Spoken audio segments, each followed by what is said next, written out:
الله الرحمن الرحيم في الدنيا والآخرة ويسألونك عن اليتامى قل إصلاح لهم خير وإن تخالطوهم فإخوانكم والله يعلم المفسد من المصلح ولو شاء الله لأعنتكم إن الله عزيز حكيم ولا تنكحوا المشركات حتى يؤمنن ولأمة مؤمنة خير من مشركة ولو أعجبتكم ولا تنكحوا المشركين حتى يؤمنوا ولعبد مؤمن خير من مشرك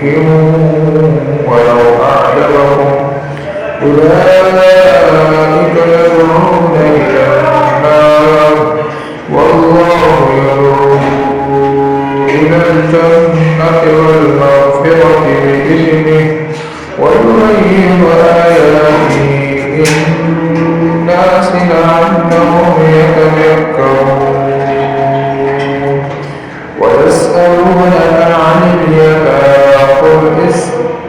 ويسألونك عن اليتامى قل هو أذى